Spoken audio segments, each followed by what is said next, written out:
Ahojte priatelia, ja som Šubok a toto je môj YouTube kanál. Ak ste tu noví, dajte odber, like a zapnite si zvonček, aby vám neušli ďalšie videá. Trianon. Čo sa v roku 1920 naozaj stalo? Existujú historické témy, pri ktorých ľudia nehovoria len hlavou. Hovoria dedičstvom, hovoria zranenou pamäťou, hovoria vetami, ktoré nikdy sami nevymysleli, ale zdedili ich doma, v škole, v politike alebo z internetu. A Trianon je presne taká téma. Pre jedných je to symbol spravodlivého konca starého Uhorska. Pre druhých trauma, ktorú dodnes nikto nevysvetlil tak, aby nebolela. A medzi tým je realita, ktorú veľa ľudí nechce počuť.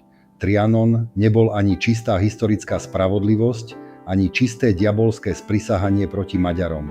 Bol to výsledok vojny, rozpadu monarchie, národnostného problému, diplomatických záujmov víťazov a rozhodnutia, ktoré zmenilo život miliónom ľudí. Zmluva z Trianonu zobrala Maďarsku vyše 2/3 predchádzajúceho územia a približne 2/3 obyvateľstva historického Uhorska, pričom mimo nových hraníc zostalo vyše 3 milióny ľudí s maďarským materinským jazykom. A práve tu je problém. Keď o Trianone hovoria Slováci, často z neho robia len potvrdenie vlastného historického oslobodenia. Keď o ňom hovoria Maďari, často z neho robia len národnú krivdu. Lenže dejiny nie sú terapia jednej strany. A nie sú ani súťaž, kto má väčšie právo cítiť sa zranený. Dnešné video preto nebude o tom, komu máme zatlieskať a komu sa máme vysmiať. Bude o tom, čo sa v roku 1920 naozaj stalo, prečo to tak dopadlo a čo z toho bolo historicky nevyhnutné, čo bolo politické rozhodnutie a čo bola ľudská tragédia. Ahoj priatelia, som Šubok a toto je môj YouTube kanál. Ak sledujete túto sériu od začiatku, už viete, že Uhorsko nebolo jednoduchý maďarský národný štát v dnešnom zmysle. Bolo to mnohonárodnostné kráľovstvo s maďarskou politickou dominanciou, ale s veľkým podielom nemaďarského obyvateľstva. Už sme si prešli vznik Uhorska, jeho premenu, osmanský rozvrat, habsburské obdobie, Rákócziho povstanie aj neskoršie národnostné napätia a práve na konci tejto dlhšej cesty prichádza Trianon. Téma Trianonu je výbušná, pretože sa dotýka troch vecí naraz. Mapy, pamäti a identity. Keď sa zmení mapa, ľudia sa hádajú o štát, keď sa zmení pamäť, ľudia sa hádajú o minulosť.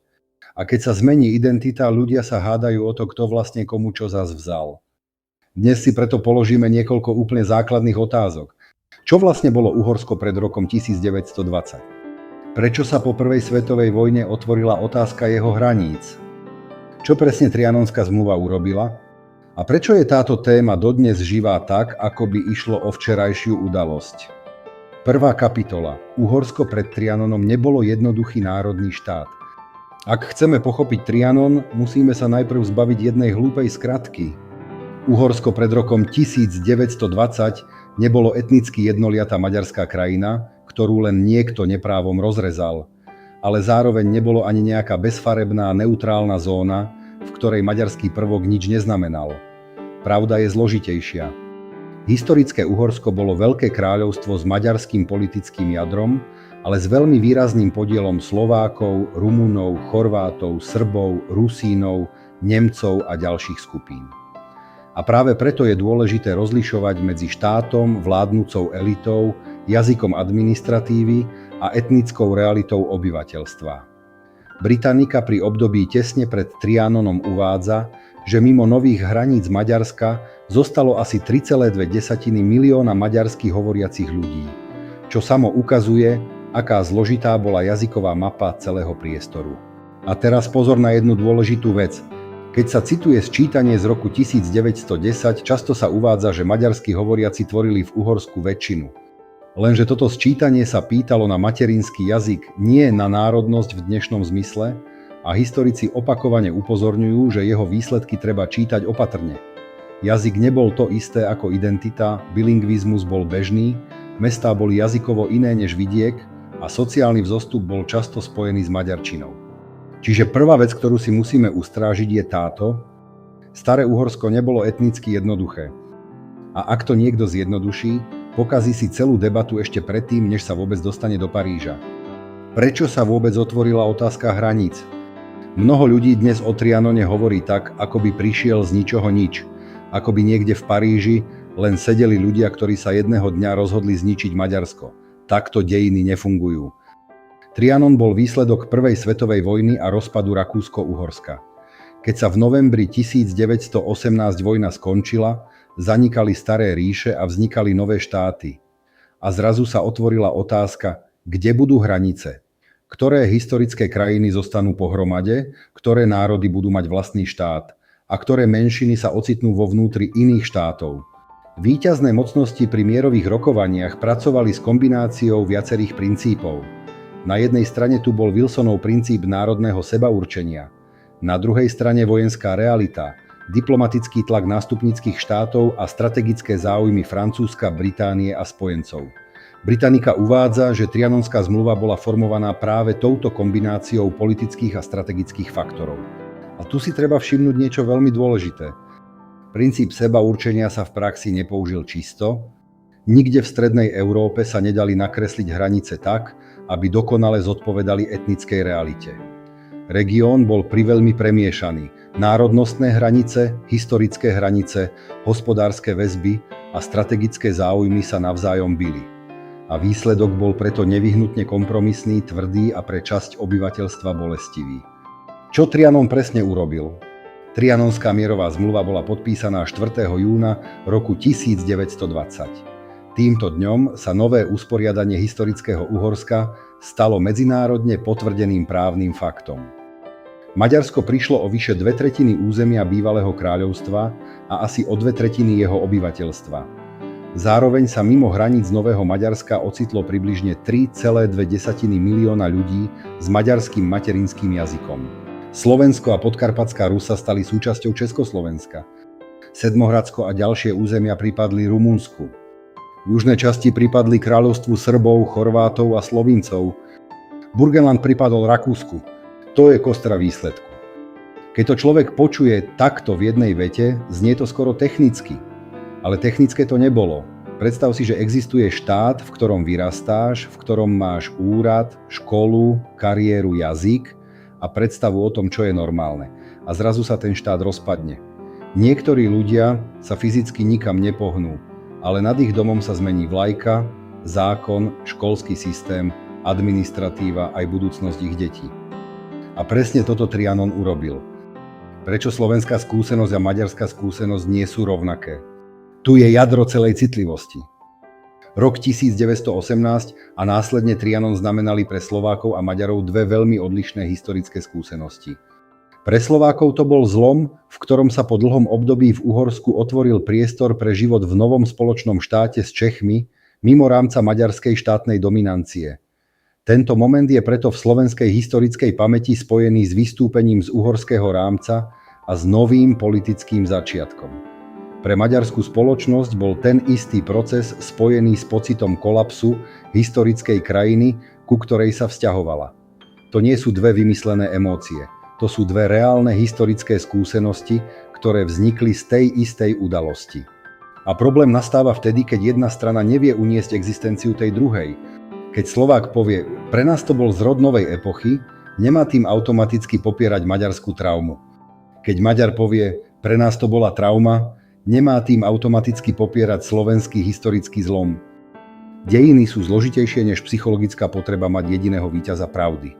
Trianon nebol len mapa, ale aj menšinová otázka. Veľmi často sa hovorí o Trianone ako o geopolitike. A áno, geopolitika tam bola. Ale Trianon nebol len problém štátov, bol aj problém menšín. Keď sa nové hranice uzavreli, milióny ľudí sa ocitli v menšinovom postavení. To sa netýkalo len Maďarov. V novej strednej Európe vznikla sieť nových štátov a nových menšín, ktoré si navzájom niesli podozrenie, neistotu a historickú nedôveru. Pri maďarskej menšine na Slovensku to znamenalo, že sa z predchádzajúceho dominantného jazyka stáva jazyk menšiny v novom štáte. A to je obrovská zmena psychologicky aj prakticky. Britannica uvádza, že Trianon zanechal veľké maďarské populácie mimo hraníc Maďarska a že trauma z tejto straty zostala dlho súčasťou maďarskej kolektívnej psychiky. To je dôležité povedať nahlas, lebo bez tejto vety nikdy nepochopíš, prečo sa Trianon v maďarskom priestore nestal len historickou udalosťou, ale takmer súčasťou identity. Bol Trianon spravodlivý? Toto je otázka, na ktorej sa väčšina debat pokazí. Lebo ľudia chcú jedno slovo. Bol spravodlivý alebo nespravodlivý? Lenže takto kladená otázka je zradná. Z pohľadu nástupníckych štátov bol Trianon potvrdením povojnového usporiadania a do veľkej miery aj korekciou starého štátu, ktorý nebol schopný vyriešiť národnostné napätie bez silného maďarského štátneho tlaku. Z pohľadu veľkej časti maďarskej spoločnosti to bola strata, ktorá prekročila hranicu toho, čo by bolo možné považovať za historicky znesiteľné. A z pohľadu obyčajného človeka na nesprávnej strane hranice to bola často jednoducho katastrofa bez ohľadu na to, čo si myslel Paríž. Takže moja odpoveď je táto. Trianon bol politicky vysvetliteľný, právne platný, ale ľudsky veľmi tvrdý. A kto z neho urobí len svätú spravodlivosť alebo len čistý zločin, ten nehovorí históriu. Len si vyberá tú polovicu pravdy, ktorá mu je príjemná. Prečo je Trianon dodnes politicky užitočný? Niektoré historické traumy časom vyblednú, Trianon nie. Prečo? Pretože je politicky použiteľný. Dá sa z neho robiť národná mobilizácia. Dá sa z neho robiť symbol historickej nespravodlivosti. Dá sa z neho robiť aj symbol toho, že staré Uhorsko sa konečne rozpadlo. A presne preto treba byť opatrný. Keď historická udalosť príliš dobre slúži dnešnej politike, je takmer isté, že sa s ňou bude manipulovať. A Trianon je učebnicový príklad. Niektorí z neho robia večnú maďarskú ranu. Iný zasa triumfálny dôkaz, že tak to malo byť. Oboje je intelektuálne lenivé. Najväčší omyl o Trianone. Najväčší omyl o Trianone je tento, že sa dá pochopiť bez znalosti starého Uhorska. Bez toho sa to nedá. Ak nepochopíš, že Uhorsko bolo mnohonárodnostný štát s maďarským politickým jadrom a rastúcou maďarizačnou politikou v 19. storočí, nebudeš chápať, prečo mali nástupnícke národy tak silnú vôľu odísť. Ak nepochopíš, že v nových hraniciach zostali milióny Maďarov, nebudeš chápať, prečo sa Trianon v Maďarsku stal traumou. A ak nepochopíš oboje naraz, budeš len recitovať hotový slogan. Takže čo sa v roku 1920 naozaj stalo? Rozpad Rakúsko-Uhorska a povojnová diplomacia vytvorili nový právny a politický poriadok, v ktorom sa historické Uhorsko rozpadlo a jeho územie sa rozdelilo medzi viacero štátov. Trianon bol platná mierová zmluva, nie historický dojem. Zároveň však vytvoril tvrdé menšinové otázky a zanechal po sebe traumu, ktorá sa v regióne cíti dodnes. A ak sa na Trianon pozeráš poctivo, musíš uniesť dve veci naraz. Že bol výsledkom vojny a rozpadu starého poriadku a že jeho dôsledky zasiahli milióny ľudí veľmi bolestivo. Napíš do komentára. Je podľa teba väčší historický omyl robiť z Trianonu čistú spravodlivosť alebo čistú krivdu? A nezabudni na pravidlá diskusie, neslušné správanie, urážky a zablokujeme vás. Ďakujeme všetkým, ktorí to dodržiavate. Ak sa ti video páčilo, daj like, odber a zvonček. V ďalšom dieli pôjdeme na tému, ktorá je možno ešte výbušnejšia. Benešove dekréty. Čaute. A sme na konci videa a veľa z vás ma sleduje bez odberu, tak to tam rovno pacni. Ak ma chcete podporiť, odkazy nájdete dole pod videom, pretože tvorba týchto videí je časovo aj finančne veľmi náročná.